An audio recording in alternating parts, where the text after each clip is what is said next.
Aslam friends, welcome back to my YouTube channel. चलिए आइए अब हम नावल का पार्ट नंबर 20 स्टार्ट करते हैं। वीडियो को अच्छी लगे तो लाइक और शेयर जरूर कीजिएगा और प्लीज़ आपसे रिक्वेस्ट है कि जिसने मेरा चैनल सब्सक्राइब नहीं किया वो भी जल्दी से कर दे। हाइफा घर आ चुकी थी लेकिन दिल उस शख्स के बारे में मसलसल सोच रहा था। इतना तो वह जान गई थी कि बेजाचा उसे मोहब्बत करता है कि अपना अक्स वो उसकी आंखों में वाजा दे सकती थी, लेकिन वो ये भी नहीं चाहती थी कि कोई वजह ज़रूर थी जो उसका बाप खामोश था। नहीं तो हाइफा के लिए तो सिकंदर साहब कुछ भी कर सकते थे। उसने बेड पर बैठकर गहरा सांस पड़ा। उसे कुछ सोचना था। अब बेजात का सर दर्द से फट रहा था लेकिन उसने काम जारी रखा था। आइए जाफरी साहब, आपका ही इंतजार था। उसे चेहरे पर पुरइसरार मुस्कुराहट लिए उठते हुए कहा। फेरोज जाफरी भी मुस्कुरा दिया और उसे गले लगाया। तुम अमान पाशा से क्या चाहती हो? वो पूछने लगा। मैं अपनी निजी जिंदगी के बारे में हर किसी को नहीं बताता जाफरी साहब। बेताज बोला। तो जाफरी बल खाता रह गया। और अगर मैं तुम्हें सबूत ना दूं तो तुम्हारी बेटी को तला दे दूंगा मैं, और मीडिया के सामने तुम्हारी इज्जत दो कोड़ी की कर दूंगा। बेदाशा मुस्कुराया, पुरसकून मुस्कुराहट। तुम ऐसा नहीं करोगे सुसर साहब, ज्यादा वक्त का ज़्यान नहीं करे, सबूत है। उसे उसके हाथ में पकड़ हुए उस हाथ लिफाफे को देखते हुए कहा। शादी कब करोगे अदा से? जब आप कहें। इसी हफ्ते। वो फौरन से बोला कि अदा जाफरी ने घर में तूफान बर्पा कर रखा था। कोई भी लड़की उसके सामने बैठे शख्स की हवाशमंद हो सकती थी। अगर पाशा को पता चल गया कि मैंने जाफरी ने अपना हदेशा जाहिर किया, इन सबूतों से अब तुम्हारा कोई ताल्लुक नहीं है। बेजाद ने टांग पर टांग रखते हुए सर लहजे में कहा। तो फेरोज जाफरी ने वो लिफाफा उसके हाथ में थमा दिया और उठ खड़ा हुआ। रुके सुसर साहब, मुझे चेक कर लेने दे, वो सर से लहजे में बोला। तो फिरोज जाफरी गुस्से से बैठ गया। बेजाद ने फिर सब कुछ चेक किया था। पाशा के इलीगल कामों के एग्रीमेंट्स की कापियां थी, वो साथ फ्लैश ड्राइव भी थी। फहर, उसने अपने सेक्रेटरी को बुलाया। ये चेक करो। उसने फ्लैश ड्राइव उसे पुरा दी। शादी कहाँ? फिरोज जाफरी ने कहना चाहा लेकिन बेजाद शाह की सुरख निगाहों को देता खामोश हो गया। सर, सब सबूत हैं इसमें, फहर ने बताया। तो बेजाद शाह की अनाबी लबों पर मुस्कुराहट छा गई। शुक्रिया सुसर साहब, शादी की तैयारियां करें, वो बोला। तो फेरोज जाफरी भी मुस्कुराया दिया और उठ खड़ा हुआ। बेजाद ने सब टीम मेंबर्स को बुलाया था। इस वक्त वो सब बेस में मौजूद थे। भाई, हमें सब हुकूमत के हवाले करना है, सफीशा बोला। हरगिज़ हम ऐसी गलती नहीं करेंगे। ये सब मैं अपने तरीके से करूंगा। इन लोगों के साथ कहीं ना कहीं हुकूमत के लोगों का हाथ है, नहीं तो कभी कोई हाथ पाकिस्तान की चिड़ी खोखली नहीं काटता था। हमारे अपने लोग गद्दार हैं। उधर सामने बैठे हुए ताबिश कमाल को देते हुए कहा। तो वो थूक निकल कर रह गया। सोशल मीडिया इस वक्त का बड़ा हथियार है। हम किसी मीडिया को ऐड नहीं करेंगे कि उनके लिए भी खतरा हो सकता है। फरहान, उसे सादक रजा के अकाउंट से अपलोड करो, वो बोला। तो सब झटके से सर उठाते हुए बोले। वजीर दाखिला? बिल्कुल। सब हैरान थे, बिल्कुल खामोश थे। काम हो जाना चाहिए और पूरे एक दिन तक सियासत में सबके अकाउंट्स बैन रहेंगे ताकि जवाबदेही का हक सिर्फ अवाम के पास हो। ठीक है, सब जा सकते हैं, वो बोला। तो सब अपने कामों में लग गए। तुम नहीं ताबिश कमाल? उसकी सर्द आवाज़ गूंजी तो ताबिश का सांस सूख गया। क्या हुआ बेजाद? वो चेहरे से नामालूम से अंदाज में पसीना साफ करता हुआ बोला। उस रात उस जगह पर बच्चे भी थे ना? ये बात सिर्फ तुम जानते थे क्योंकि वहाँ के कैमरास तुमने हैक किए थे। तो तुमने बताया क्यों नहीं? बेजाद, उसने कहना चाहे सिर्फ सच। मेरी और मेरी गर्लफ्रेंड की तस्वीरें थी उसके पास। बेजाद मुस्कुराया। ऐसे काम करते ही क्यों हो जिस पर कोई ब्लैकमेल कर सके? बहरहाल तुमने सालों मेरे लिए काम किया है। ताबिश कमाल का सांस गुट कर आ रहा था। जाओ, तो मेरी टीम का हिस्सा नहीं हो अब से। बेजाद, ऐसा नहीं करो, मैं हमेशा ईमानदारी से काम किया है तुम्हारे लिए। सालों गुजारे हैं हमने साथ। सालों बाद भी तुमने मेरे भरोसे का अपनी गद्दारी से कत्ल किया। बेजाद खड़ा हुआ दाड़ा। सफीशा खामोश था, बिल्कुल खामोश। ताबश की आंख से आंसू निकला। मुझे माफ, ये याद रखना, तुम यहाँ से जा रहे हो, यहाँ की सारी बातें और राज यहीं दफा करके जाओ, नहीं तो तुम बेदार शाह को जानते हो। मैं समझ गया। वो उठ खड़ा हुआ। ये काफी था कि बेदार शाह ने उसको माफ कर दिया था। वो उठ खड़ा हुआ और बाहर निकल गया। सादक, सदीक, उसने दूसरे टीम के मेंबर को बुलाया। उस पर नजर रखो। जी, सब चले गए तो बेजाद भी अपने कमरे में आ गया। सर का दर्द बढ़ रहा था। वो शावर लेते हुए अपने बिस्तर पर बैठ गया। आंखों के सामने वो लड़की घूमने लगी जिसने आज उसे हर्ट किया था बेहद। लेकिन वो जानता था कि जितना उसने अजियत दी थी हाइफा को, उसके सामने उसका आज रवैया कुछ भी नहीं था। बेजाद ने फोन निकाला और हाइफा का नंबर मिलाया। एक बार और फिर 10 बार। 11वें बैल पर उठा लिया गया था लेकिन माहौल सीमत खामोशी थी। हाफी, वहां दूर बैठे हाइफा उसके लहजे में मौजूद अजियत को महसूस कर सकती थी लेकिन दिल के मजबूत किए खामोश रही। आप आ सकती हैं? खामोशी। मेरी जरूरत क्यों पड़ गई आपको मिस्टर बेजाद? आपकी जरूरत मरते दम तक रहेगी। हाइफा बेजाद शाह, वो थके लहजे में बोला। तो वो खामोश हो गए। फिर ये गहरा सांस पड़ा। मैं आ रही हूँ। बेजाद शाह अपनी जगह से उठकर बैठा। मैं ड्राइवर को भेजता हूँ, मेरी एक शर्त है, वो बोली। तो बेजाद शाह ने गहरा सांस पड़ा। बोले,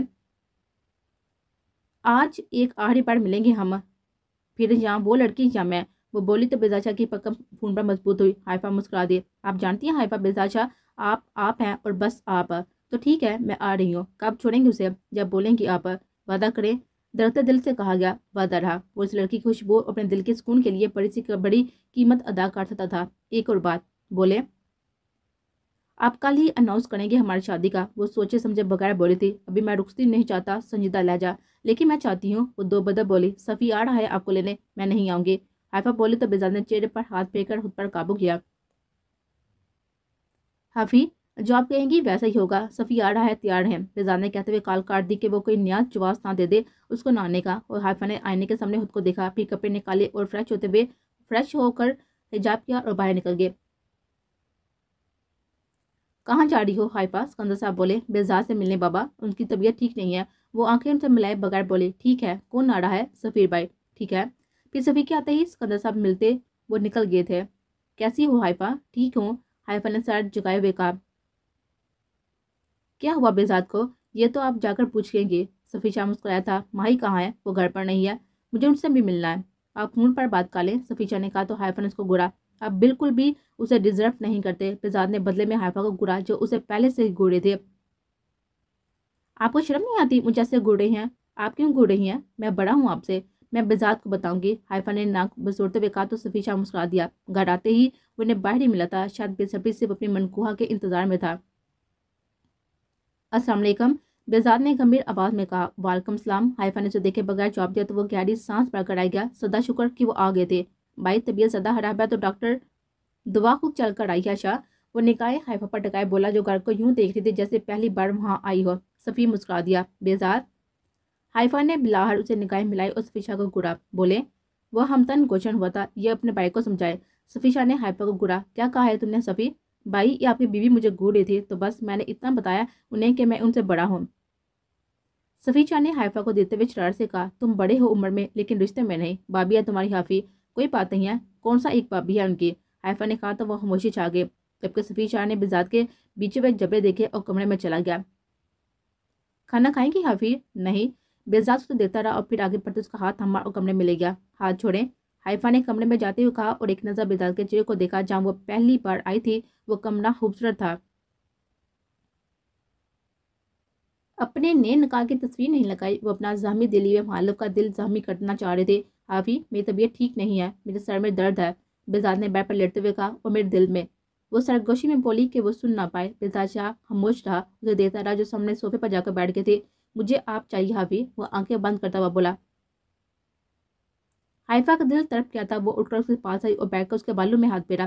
کتنا بھی ناراض صحیح، وہ شوہر تھا اس کا، اور سب سے بڑھ کر وہ شخص محبت ہے اس کی۔ وہ محبوب کی تو 100 غلطیاں کے بعد بھی دل اس کے خلاف نہیں ہوتا۔ دعا لا دیں، پہاڑا کو بتا دیں، دعا کے لیے مجھے بلایا ہے تو مجھے اپنا کام کرنے دے۔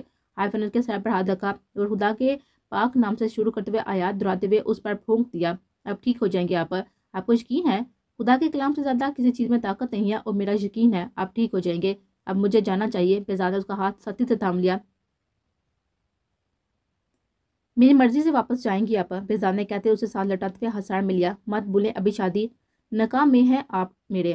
بہزاد نے کہتے اس کے بالوں سے حجاب اٹھایا اور اس کے کاندھے پر سر رکھ دیا۔ کیا چیز پریشان کر رہی ہے آپ کو؟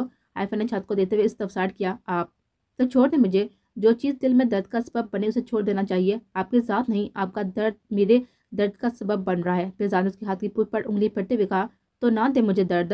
حیفا نے تڑپتے ہوئے کہا، اس عورت سے تو کیا میرا اس دنیا کی کسی عورت سے کوئی تعلق نہیں ہے، نہ رہا ہے۔ حیفا، بہزاد شاہ میں کیسے سمجھاؤں آپ کو؟ تو وہ نکاح؟ خاموشی۔ میں نے بہت چھوٹی عمر میں اپنے والدین کو کھول دیا، انہیں میرے سامنے قتل کیا گیا، میرے اپنے ہی چاچا نے، اور میری بہن کو مار دیا گیا۔ میں نے 14 سال کی عمر میں پہلی مزدوری کی کہ میرے پاس صفی اور فری تھے، مجھے کچھ کرنا تھا ان کے لیے، میں نے دن اور رات ایک کر دیا۔ پڑھائی کے سب کیا، کہیں صفی کو بابا کی کمی محسوس نہ ہو کہ میرا واحد رشتہ وہ رہ گیا تھا دنیا میں، میری خوشی صرف صفی بن گیا تھا۔ میں نے خود کے لیے کچھ محسوس نہیں کیا۔ ماما اور فری کے بعد پھر اپنی بہن کا خواب پورا کیا، وہ ہمیشہ ڈیزائنر بننا چاہتی تھی، اپنا بوتیک چاہتی تھی۔ میں نے اور شاہ نے سالوں لگا دی اس پر، میں نے سیاست میں قدم رکھا صرف ایک خاص مقصد کے لیے۔ کیسا مقصد؟ میں نے پہلی بار خوشی کا محسوس کی جاتی ہے آپ کو دیکھ کر، آپ کی باتیں سن کر۔ اس سڑک کنارے میں آپ کو پرپوز کرنے ہرگز نہیں آیا تھا، بس میرا دل آپ سے معافی کا طلبگار تھا، اور ایسا پہلی بار ہوا تھا۔ میرے دل وہ دنیا میں آنے والی پہلی صنف نازک تھی، وہ جو دل میں چھاپ چھوڑ جائے نا وہ عام نہیں ہوتے۔ میں نے وقت ضائع کیے بنا آپ کو جو نکاح میں لیا، میرے نزدیک یہ بہترین حل تھا۔ میرے بدلتے جذبات کا آپ کی پاکیزگی نے مجھے شاد کیا کہ رب نے مجھے میری اذیتوں کے بدلے میں آپ نوازی ہیں مجھے۔ अब मेरा सब कुछ है हाइफा, और सब कुछ का मतलब कहाँ आम होता है। हाइफा की हिचकी बन गई थी। इतने खूबसूरत अल्फाज, इतना खूबसूरत इज़हार मोहब्बत, इन अल्फाज को तो दुनिया में हर जगह इज़हार मोहब्बत के लिए इस्तेमाल किया जाना चाहिए कि हर महबूब अपनी महबूबा को बता पाए कि वो कितनी अहमियत की हामिल है। हाइफा ने उसके चेहरे को हाथों के प्यार में थामा जिसकी निगाहें बंद थी। बेजाद की आंखों पर बोसा देते उसने दोनों गाल चुमे और फिर माथे पर बोसा दिया। बेजाद ने आंखें वार की और वो दुखों का मदावा करना चाहती थी और जख्मों का मरहम बनना जानती थी। बेजाद ने उसके कांधे को चूम लिया। उसके कांधे पर गिदत के सिवा कुछ न था। काफ़ी देर खामोशी छाई रहे। कभी कभी खामोशी सबसे बेहतरीन एहसास होता है। सर दर्द ठीक हुआ? मुझसे कितनी मोहब्बत करती हैं? मेरे सवाल का जवाब ये तो नहीं है। मुझे मेरे सवाल का जवाब चाहिए, उससे ज़्यादा। वो उसका जवाब देती उसके पूछने से पहले उसके लबों पर हाथ रख गए। सर दर्द ठीक हुआ? मुझे याद नहीं कि मुझे सर दर्द था कहीं। बेजाद ने मुस्कुराते हुए कहा तो हाइफा ने उसकी मुस्कुराने का सदका देने का सोचा। मुझे रुखसत करवाएं। क्या मतलब? बेजाद ने ठटकते हुए उठकर बैठते हुए कहा, हम शादी कर रहे हैं। हम दुनिया को बताने लग गए हैं कि हम एक दूसरे से मुंसलिक हैं। ये सही वक्त नहीं है। बेजाद ने संजीदगी से कहा, सही वक्त? यही सही वक्त है बेजाद, मेरी बात को समझे। आपको जाना चाहिए हाफी। नहीं, मैं नहीं जाऊंगी। मुझे जवाब चाहिए। क्या मसला है? क्यों नहीं बता रही आप सबको? क्यों छुपाया है हमारे निकाह को? क्यों इस औरत से निकाह का ढोंग किया? बेजाद के हाथ थम गए। क्या मतलब इस बात का? आपको लगता है कि मुझे लगता है कि वो निकाह हकीकत में हुआ है? हाइफा ने तले से मुस्कुराहट होंठों पर फैलाई। बेजाद शाह तो मर कभी दूसरी औरत नहीं चुन सकता। निकाह तो दूर की बात है। हाँ, मुझे लगा था आपने निकाह किया है आगाज में, लेकिन अपने ही निकाह के दिन अपनी होने वाले मनकूहा को छोड़कर मुझ पर नजर रखना, मुझे घर पहुंचाना, मेरे पीछे आना और मेरे बाप का खामोश होना, ये सब महज इत्तेफाक तो हर किस नहीं था। अगर इन सबको नजरअंदाज कर भी दिया जाए तो अपनी आंखों को गौर से आईने में देखें और जब मेरे करीब आते हैं अपनी धड़कनों को सुने। आपकी आंखों में मेरा अक्स साफ दिखता है। आपके दिल में धड़कनें साफ में नाप पुकारती हैं और मेरे लिए धड़कती हैं। मैं आपकी ज़िंदगी में आने वाली पहली और आखिरी औरत हूँ। ये मुझे निकाह वाले दिन ही बता दिया था आपने बेजाद शाह। वो बोलती गई और बेजाद शाह उसका कायल होता गया। वो हंसती बेहद हंस। यहाँ आए? अपनी नई मनकूहा के पास जाए, हाइफा ने कहकर कमरे का जायजा लेना चाहा। बेजाद अब बस उसे ही देख रहा था। मुझे इस कमरे में बहुत सी तब्दीलियां करवानी है। सबसे पहले ये पेंट मुझे पसंद नहीं आया। बेड की पिछली दीवार पर हमारे निकाह की तस्वीर होगी और ये साड़ी की दीवार पर। बेजाद के होंठ मुस्कुराहट में डले। वो कमरे से मुंसलिक अलमारी वाले हिस्से में आई थी जिसकी एक तरफ दीवार गेट अलमारी थी और एक तरफ दीवार गेट आईने में, जबकि सामने की दीवार तस्वीरों से बड़ी हुई थी। हाँ, ये उसकी तस्वीरें थी जो उनकी अब तक की मुलाकातों की थी। सबसे ज़्यादा तस्वीरें उसके निकाह के दिन की थी। वो हर तस्वीर को गौर से देखने लगी, फिर नम आंखों से वापस आ गई। ये आपने मेरे बगैर कौन करेगा बीबी? वो मुतमिन सा वहीं पर बैठा। हाइफा ने वापस तेजी से आते हुए से गले लगा लिया। मुझे इतनी मोहब्बत नहीं करें कि मैं आपकी गैर मौजूदगी में सांस लेने के काबिल भी ना बचूं। बेजाद ने उसके बालों को नरमी से सहलाया था। आप इज़हार मोहब्बत कर सकती हैं? बेजाद मुस्कुराते हुए बोला, बिल्कुल नहीं। वो दूर हुई। मुझे लगता है आपका सर दर्द जा चुका है। आपकी तबीयत बिल्कुल ठीक है। बजा फरमाया, आपके आने का कर्म है। हाँ हाँ हाँ, शुक्रिया। वो झुकी फिर संजीदा हुई। कल ही आप हमारे निकाह को डिस्क्लोज करेंगे? बिल्कुल नहीं हाइफा, और इस बारे में आप कोई बात नहीं होगी। वो सख्ती से बोला था। हाइफा ने उसको देखा और फिर मुस्कुरा दी। कुछ भी ऐसा मत सोचें जो मुमकिन ना हो। वो उठ खड़ा हुआ जबकि हाइफा सोच चुकी थी कि उसे क्या करना है। उसे क्या था, वो बाहर निकल गया। खाना लगाएं फाहड़ा, उसे कहा तो खाना लगा दिया गया। खुशगवार माहौल में खाना खाया गया था जबकि सफीशा अपने बाइक को मुतमिन देखकर खुश हुआ। माही कब आएगी? मैं उसे मिस कर रही हूँ। वो फिर से बोली, मिस तो आपका भाई भी कर रहा है। बेजाद शरारत से बोला तो सफीशा ने अपने भाई को देखा जो अब यूं ही शरारतें करने लगा था। शायद उसे वो औरत जीना ही अब सिखा रही थी। उसे हाइफा को देखा और फिर आंखें चपकी तो हाइफा मुस्कुरा दी। जल्दी आ जाएगी वो। सफीशा ने गहरा सांस भरा। माँ ने मुस्कुराते हुए आंखें खोली थी लेकिन सफीशा कहीं भी नहीं था। घड़ी 9 बज रही थी। सफीज न जाने कब का जा चुका था। उफ, उसने सर पर हाथ मारा और तैयार होने चली गई। बाहर निकलते सकीना बेगम को देखा जो नाश्ता कर रही थी। आई एम सॉरी, मुझे देर। माँ ने हिचकिचाते हुए कहा, कोई बात नहीं। वो मुस्कुराई जबकि हाजिर भी आ चुका था। अस्सलाम वालेकुम भाभी। वालेकुम सलाम। वो निगाहें झुकाती हुई बोले। यकीनन रात को दरवाजा उसी ने खोला था सफी के लिए। उसे शर्म ने आन घेरा। क्या नाश्ता करोगे माँ? सिर्फ जूस। और तुम हाजिब? मैं बाद में देखूंगा, अभी मैं फड़ी को देखने जा रहा हूँ। वो सो रही है हाजिब, सकीना बेगम ने बताया। तो उठ जाना चाहिए ना, तबीयत ठीक नहीं है उसकी सारी रात। उसे नाश्ता करना चाहिए अब। वो कहता बिना उनका जवाब सुनने चला गया और जबकि महा मुस्कुरा दी। नाश्ता करते हुए सकीना बेगम के साथ वो दोपहर का खाना बनाते वो वापस अपने कमरे में आ गए जहाँ फोन मुसलसल बज रहा था। उसने लपका पकड़ा सफीशा के कागज की उम्मीद लिए, लेकिन अपने भाई अशरफ फैज का नंबर वो अच्छे से पहचानती थी। वो कई लम्हे सोचती रही कि उठाए या नहीं, लेकिन वो भाई था उसका और मुश्किल के वक्त पर उसने भी तो सारी चीज़ें बजवाई थी उसे, जो बाद में बेशक सफ़ीर ने मुलाजमा को दे दी थी। चौथी कॉल पर उसने कॉल चेक करते हुए फ़ोन कान से लगाया। कैसी हो महा? ठीक हूँ, धीमा लहजा। वहाँ खुश हो? अशरफ फैज़ की आवाज़ में इतनी मोहब्बत पहले कभी ना थी, लेकिन इसका दिल फिर भी खुश हुआ। मैं बहुत खुश हूँ भाई, सफ़ी बहुत अच्छे हैं। क्या तुम जानती हो तुम्हारा अच्छा सफ़ी क्या काम करता है? अशरफ फैज़ चंद बातों के बाद बोला। डिज़ाइनर है, उसने अंदाज से बताया, क्योंकि बेहजाद और सफ़ी को उसने कंपनी के बारे में अक्सर बातें करते सुना था। डिज़ाइनर नहीं है वो। पिछले दिनों वो दोनों भाई कहाँ गायब थे जानती हो? आपको कैसे पता? मैं जानता हूँ उन्हें, वो स्मगलिंग करते हैं। क्या बकवास है महादारी। नहीं यकीन तो देख लो, बेच रहा हूँ वीडियो।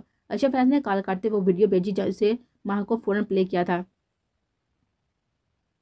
ये पिछले दिनों की वीडियो थी जिसमें वो दोनों भाई इस ट्रक में मौजूद स्मगल किए हुए माल को डिस्कस कर रहे थे कि उसे कैसे और कहाँ बेचना है। उसके बाद की वीडियोस सफ़ी शाह की उसकी दोस्त की थी, उसके कॉलेज की दोस्त। वो दोनों मुस्कुरा रहे थे। वो वहीं पर बैठ गई। सब कुछ की समझ से बाहर था। अशरफ फैज़ की फिर से कॉल आने लगी, लेकिन उसने कॉल पिक नहीं की। अब इसका दिमाग इस सूरत को कबूल नहीं कर पाया था। उसने वो वीडियो 1000 बार देखे थे। क्या सच में वो भाई सब कुछ करते हैं, इसलिए गायब रहे थे काफ़ी दिन? वो दुश्मनी से बचते उसे यहाँ भेजा गया था। तुम्हारा चोर भी तुम्हारी दोस्त से शादी कर लेगा महाफैज, तब तुम सिर्फ अपने भाई को पाओगे अपने साथ। यह मैसेज पढ़ते वो वहीं पर डर गई थी। दिल में दर्द जगने लगा था। सफीशा के साथ सारे लम्हे आ जाता लगे और फिर कल रात के। अब तुम मुझसे डरती नहीं हो? वो संजीदगी से बोला तो माँ ने उसे फिर से घोड़ा। सफी ने उसे हंसा में लिया तो दोनों दूसरे मेरे को देखने लगे। शाह अब क्या काम करते हैं? चोरी और डाके डालता हूँ, वो जलकर बोला। कुछ कुछ ऐसे लगते भी हैं। हाँ हाँ हाँ, उसका साथ चकराने लगा था। वो यहाँ क्यों थी?